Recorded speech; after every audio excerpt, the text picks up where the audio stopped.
Hey guys, James here with Atlanta Auto Aesthetics. We're gonna take you through the entire process that our shop performs on vehicles just like this one every day to enhance the look, to protect the vehicle, and then in the future to help maintain this vehicle for the life of it. So today we're talking about this beautiful 2025 McLaren 750S finished in Tokyo Cyan Blue.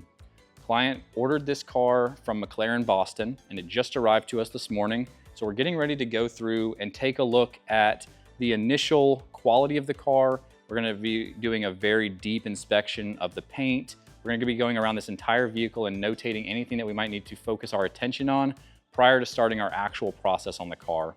So this vehicle is going to be getting expel paint protection film, paint correction, and ceramic coating. And so to do that, we need to understand where the vehicle sits as of right now with quality, so we know how to get it to that 98, 99% perfect condition. So when the client comes to pick it up, they'll be over the moon with the quality. So we're gonna walk over here. So this is our showroom. This is where we do all of our initial inspections. And one of the biggest pieces that we look at when a car comes in is the initial inspection. So we have a diagram here of a vehicle, and we need to go through and take a look at every surface on this vehicle. We're gonna notate any little rock chips, any scratches, water spot etching, additional swirls, anything that is in the vehicle's finish that we need to resolve. We're gonna be taking a look at that.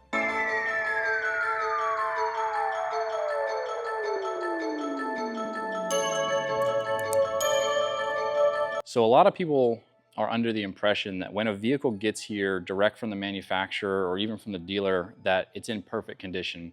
And that really couldn't be farther from the truth. Even these cars that cost $500,000, even cars we've worked on that are even more expensive, they're always gonna have some little issues that come either from the manufacturing process or from when the detailer at the dealership preps the vehicle. And our job is to identify those and ensure that those are brought back to perfection.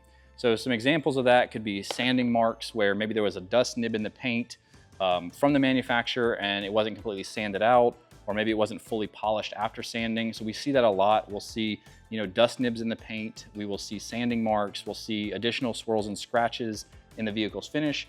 And our job is to go through and refine all those areas. So if we take a look at this car, you can actually see up here on the rear engine cover on this piano black, all these swirls. There's some etching from either some tree sap or insects on here. Some deeper straight line scratches that we're going to need to take care of prior to putting paint protection film or ceramic coating on this vehicle. Even areas on the rear wing on the beautiful Tokyo Cyan paint, more deep swirls that are also going to need to be paint corrected. There's some etching here, some sanding marks. Those are going to need to be removed as well via a machine polisher, even possibly some wet sanding. Again, just to bring it back to the standard that we hold, which is trying to get this to 99% perfect. All right, so we've actually finished our initial inspection of the vehicle. Takes around 30 to 45 minutes just with a fine-tooth comb, essentially going through and marking any areas on this vehicle that are outside of just a typical swirl or something easily correctable with a light polish. So we've got some areas where there's a couple dust nibs, some deeper scratches. There are some sanding marks on the vehicle and some etching from, it looks like insects or hard water. How that gets on a vehicle that quickly, I don't know. But we obviously don't know how long this sat out on the lot or at the port or anything like that. So there is some hard water etching as well on the engine cover. So these are all the areas we're going to make sure that we spend a little bit of extra time. We're really gonna focus in on them. That way we get the best result possible for this client. So now that the initial inspection is done, we're ready to move into the first stage that this vehicle is going to be going through, which is our exterior detail and decontamination prep. So it's going to go through a full detail process on the exterior as well as the interior to get this car ready for the polishing stage. Make sure that we're removing as much of the surface contamination or any embedded contamination that we don't want ground into the clear coat when we start polishing this vehicle. So we're gonna get this thing pulled over to the detail bay. We'll meet you guys over there. All right, so now that we have the McLaren over here into our detail and prep area, we're going to be going through and doing a full exterior decontamination across all the painted surfaces that we're gonna polish in the next step. And the first product that we're gonna be using on that is an iron decontamination spray. And what this spray helps us do is break down any iron filings or deposits that are inside the clear coat, help break those down and soften them. So when we go through with the clay bar in the next stage, we're not grinding all that extra contamination into the paintwork, creating more work for ourselves when we start polishing the vehicle.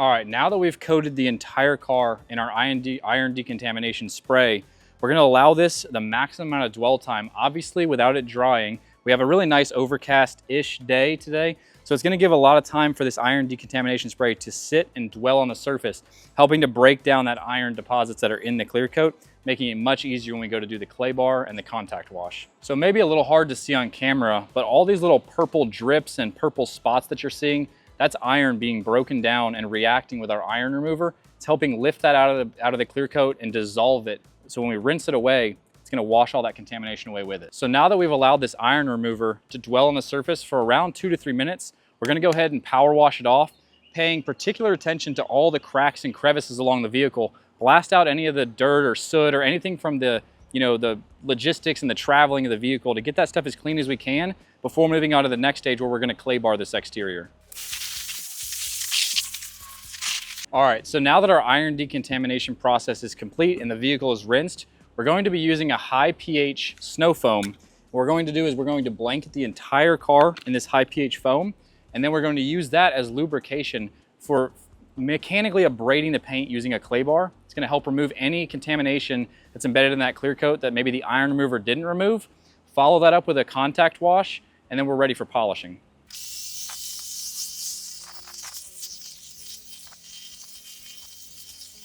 So when we're clay barring the vehicle, make sure that we're using pretty light pressure. You don't need to smash the clay bar into the surface. So light pressure and short, fast strokes like this, just lightly abrading that surface, ensuring that it's lifting any contamination out from that clear coat. Use your second hand to kind of go behind yourself and ensure that you've got everything. If you still feel some grit, go back over it, try it again. Once it's perfectly smooth, you know you've clayed the surface. It's gonna make our job when it comes to polishing that much easier. People ask us quite a bit, do we prefer to use a clay bar, traditional clay bar, clay mitt, clay sponge? Well, it really depends on your application. For a vehicle like this, we wanna use a clay bar because this is getting paint protection film. We need to make sure that everything is completely out of here before we polish it and PPF it. The other reason why I prefer traditional clay bar is you have a lot more pliability. If you need to get into some of these tighter spaces around emblems, you can kind of fold the clay bar and really get into those intricate areas where when you're using a clay sponge, it's a little bit harder to mold to some of these more intricate areas. So to answer the question in short, we prefer traditional clay bars.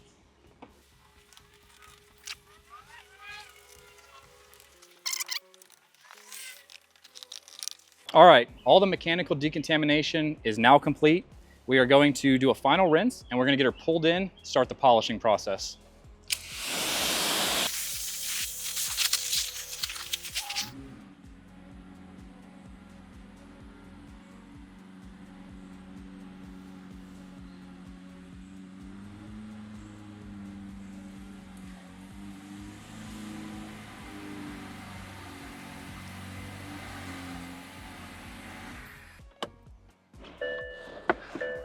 Oof. Well, let me tell you, this is a fun car to get in and out of.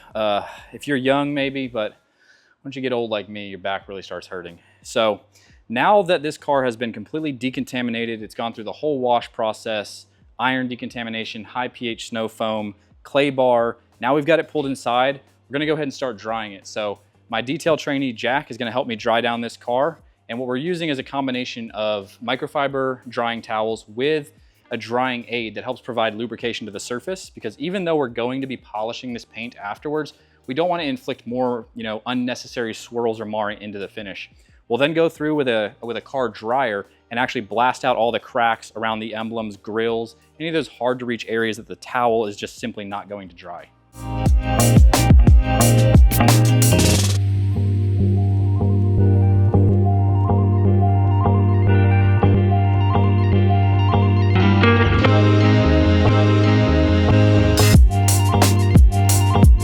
All right, guys, now we are in step 2, which is the polishing stage. And so we're gonna go through, we're gonna take a look at the vehicle's paintwork.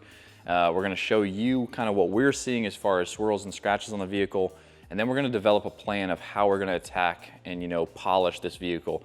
And when I say attack and polish this vehicle, essentially creating a plan of what pads we're gonna use, what compounds or polishes do we need, how many stages do we need in certain areas to make sure that this car comes out absolutely perfect. So one of the things that really helps when you're looking for swirls or scratches in your paintwork and you're really trying to hunt them down is actually turning off all the lights and using a dedicated, handheld detailing light. This is a scan grip light. It has different color temperatures that range from warm all the way to cool. So we can use those different color temperatures to really hunt down swirls. So what we're gonna do is we're gonna turn off all the lights. That way the camera can actually pick up the swirls and see what we're seeing, because our eyes are generally a little bit better at focusing on those swirls than a camera would be. So come along, let's take a look at the swirls in this paintwork and let's get a plan to fix them. So here we are on the roof of the McLaren, and as you can see, pretty swirled up. It's a piano black roof, so obviously it's going to show quite a bit of swirls. Piano black is an area that we always recommend protecting with paint protection film. Obviously it can be polished, it can be ceramic coated, but for the ultimate protection, because of how soft the clear coat is on these areas, PPF is definitely going to be your best option. So here we are on the rear wing, and hopefully the camera is picking this up. It is a little bit tough to get a focus, but a lot of swirls, a lot of marring here on the rear wing. This is pretty much how the entire car looks in general across all the areas that are Tokyo Cyan. Piano black's definitely the worst, but this is going to require quite a bit of polishing, maybe even some compounding to get all this stuff out. All right, so now that we've taken a look at the entire vehicle and we've kind of assessed the swirls and the marring that's in the finish, we can devise a plan of how we're gonna attack and polish this car. So let's walk over here. This is our like paint correction corner, I guess you could call it. So all of our machine polishers ranging from 1-inch nano polishers, 3-inch battery, 3-inch corded, and then our 5-inch LR15, LR21 polishers, long throw dual action polishers are over here. This is what we use in general for most paint corrections. We also do have a rotary polisher that we keep in our other bay, as well as some sanding tools. But for most paint corrections, this is all we're really gonna need, along with the full range of Koshchemi polishes, ranging from heavy cut to fine cut to micro cut. And so we'll use a different combination of polishes as well as pads on different polishers to make sure that this vehicle comes out perfect.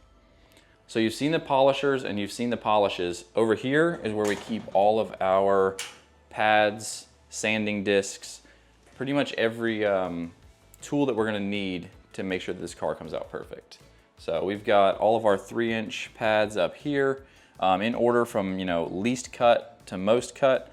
So we'll use different pad and polish combinations like I was saying earlier on this vehicle. So we'll grab a couple different pads, we'll grab a couple different polishes, and then we'll get to work on doing some test spots on this car so we can have the plan finalized for our plan of attack. So we're gonna test our very first pad and polish combination on this rear wing. So what I'm gonna do is just go ahead and put a tape line down the middle so that we can properly assess before polishing, and then we're going to polish this spot so we can assess what it's gonna look like with this pad and polish combination after polishing, and then we're gonna show you the difference. We're gonna start with our 3-inch battery powered polisher. This is what we use generally for test spots because it's more maneuverable, less cords, allows us to get many more test spots a lot quicker so that we can go ahead and get started on the work a little bit faster. So we're gonna start by using the Rupes intermediate pad. It falls in between a coarse cut pad and a fine cut pad. So offers us a decent amount of cut while also not really marring up the surface too bad. We're gonna do that in conjunction with our Koshchemi heavy cut polish. Let's see how this combination goes. So one thing I like to do when we're doing paint correction is what's called priming the pad. Essentially, just making sure there's not any dry spots on this pad. So adding a little bit of compound, working it into the pad itself. After we have the pad primed, I'll do maybe 3 or 4 dots, and that's all we should need to do a spot this size. So we like to work in, anything 2 by 2 or less, generally no more, no larger than that.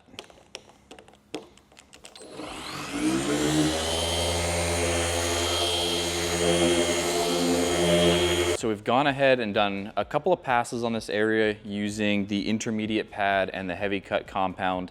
Let's remove this tape line, buff off this compound, and kind of see where we're at. Assess if that's going to be enough on this paintwork or if it's going to take something a little bit more aggressive, something like a 2 or 3 stage correction.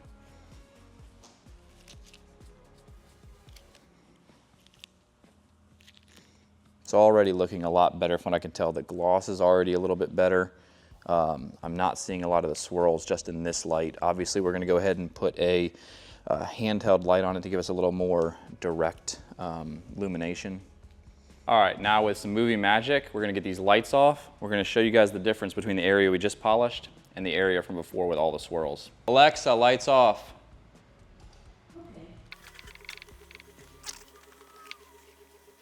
So as you can see, about 90, I'd call it 98% of the swirls are completely gone. There is one deeper scratch right here. Not sure if the camera is going to pick it up. A little bit deeper is probably going to need us to use probably microfiber or wool pad. But if you look at this area that's been polished compared to over here, you can actually see the line. Look how hazy and swirled the rest of this paint is on the roof. This is why paint correction is so important, even on a car that looks brand new and you might think, oh, this car's in perfect condition. Once you polish it, you can really see the difference, and this is why we do exactly what we do. Okay, so now that we've done our test spots, we have a plan, we've formulated. We're going to be doing a heavy cut single stage across all the Tokyo cyan paintwork, and then we're going to be doing a 2-stage on all piano black as well as carbon. Final thing we'll do is a quick polish on the glass, essentially just preparing that surface for ceramic coating later on. So we're gonna jump into this paint correction. We'll see you guys on the other side.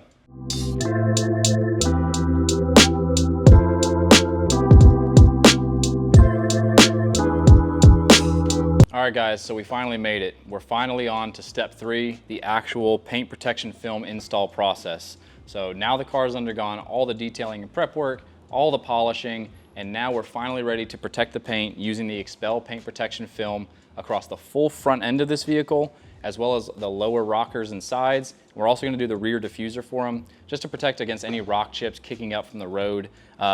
Overall, just give this thing the protection it deserves so he can take it out on the road and enjoy it.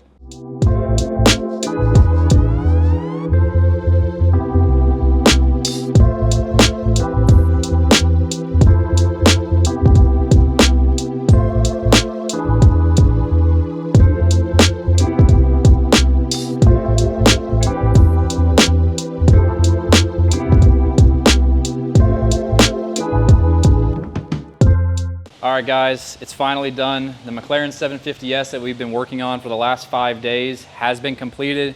Went through the entire prep, decon process with you guys, polishing, paint protection film, ceramic coating. Now she's finally done, ready for the client to pick up tomorrow morning. So we're going over, just checking all the work now, just doing a final detail check like we do with every car right at the end of all the work that we complete. Just looking to make sure no edges are kind of lifted up, make sure everything's been heat sealed properly. Make sure there's no high spots from the ceramic coating, making sure the tires are dressed, all the cracks are clean, that it hasn't picked up any dust from just backing it up, moving it around the shop over the last couple days. We also went through, did an interior detail for the client with an interior ceramic coating. Pretty cool technology. You can coat everything from leather and plastics, even carpets, suede, Alcantara. You can ceramic coat all that. Just helps protect against spills. If you're drinking a Coke in your $450,000 McLaren, it's gonna help keep that Coke on the surface. You can wipe it away, vacuum it out. It's not gonna soak down deep into the fibers. So I know the client's really gonna appreciate that. So it's been a pleasure going over this process with you guys over the last couple days. And if you guys ever need anything at all, feel free to send us an email, call us, hit us a DM on our social media. We'd be happy to help out with any questions or help you dial in your car as well.